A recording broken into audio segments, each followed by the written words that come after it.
73စီဝယ်ယူရမှာဆက်စွမ်းအားအလိုက်ဝယ်ယူခွင့်ပမာဏကိုသတ်မှတ်ပြီးပုံမို၍ပြည်သူသည့်စနစ်ဖြင့်နေပြည်တော်ကောင်စီနယ်မြေရန်ကုန်မြို့မန္တလေးမြို့နဲ့တောင်ကြီးမြို့များမှာမလ28ရက်နေ့ကစပြီးရောင်းချသွားမှာဖြစ်ပြီးကြံမြို့များမှာလည်းအခုစနစ်အားဆက်လက်အကောင့်ထဲပေါ်ဆောင်ရွက်သွားမှာဖြစ်ပါတယ်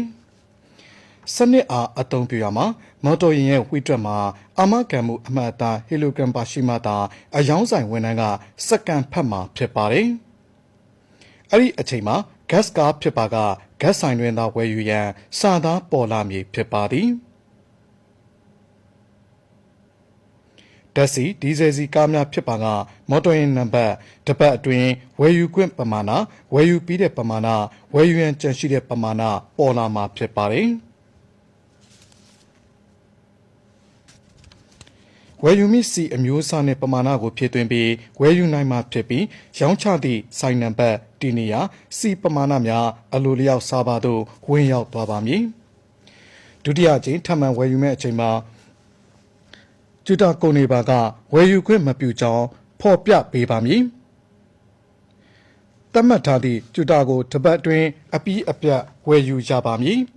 ခရီးဝေးတွားရောက်မဲ့ရင်များအတွက်မူလဝယ်ယူထားသည့်73စီငွေရှင်းပြေစာကိုပြသ၍ရောက်ရှိရာအခြားတိုင်းဒေသကြီးနှင့်ပြည်내ရှိအယောင်းဆိုင်များတွင်စကန်ဖတ်၍ထပ်မံဝယ်ယူနိုင်မှာဖြစ်ပါတယ်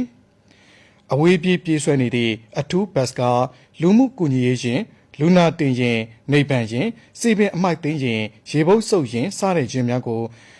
ကတာမတတ်မှတ်ခြင်းမရှိဘဲအယောင်းဆိုင်များမှာလိုအပ်သည့်ပမာဏအတိုင်းစီစစ်ရောင်းချပေးမှာဖြစ်ပါတယ်။စကန်ဖတ်၍မှတ်တမ်းတင်ထားပြီး online monitoring စနစ်ဖြင့်ကြက်မှတ်ထိန်းကျောင်းသွားမည်ဖြစ်ပါသည်။ကုန်တင်ရင်ကြီးများအနေနဲ့မြို့ပြင်ရှိ73စီဆိုင်များတွင် QR code စနစ်ဖြင့်ဖြည့်သွင်းဆောင်ရွက်ရမည်ဖြစ်ပါသည်။စက်မှုလေယာကဏ္ဍတွင်အသုံးပြုသည့်ထွန်ဆက်လေယာသုံးစက်ကိရိယာများအိမ်တွင်စက်မှုလုပ်ငန်းများနှင့်မီးစက်များအတွက်စွမ်းအင်ဝန်ကြီးဌာနမှတတ်မှတ်ပေးထားသည့်ပုံစံတွင်ဖြစ်ဆက်၍နေဆက်သောအယောင်းဆိုင်များတွင်မှတ်တမ်းထားရှိ၍ရောင်းချပေးမှာဖြစ်ပါတယ်။73စီအယောင်းဆိုင်များအနေနဲ့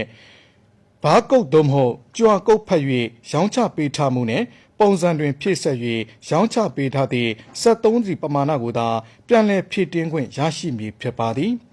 ရင်တစည်းချင်းအနေဖြင့်တပတ်စာဝယ်ယူခွင့်အကျင့်ရည်နဲ့ပမာဏကိုထုတ်ပြန်ပေးမှာဖြစ်ပြီးတတ်မှတ်ချက်အတိုင်းရောင်းချပေးသွားမှာဖြစ်ပါသဖြင့်ပြည်သူများအစဉ်ပြေချောမွေ့စွာ73စီဝယ်ယူခွင့်ရရှိရေးပူးပေါင်းဆောင်ရွက်ပေးကြပါရန်စွမ်းအင်ဝန်ကြီးဌာနမှမေတ္တာရပ်ခံ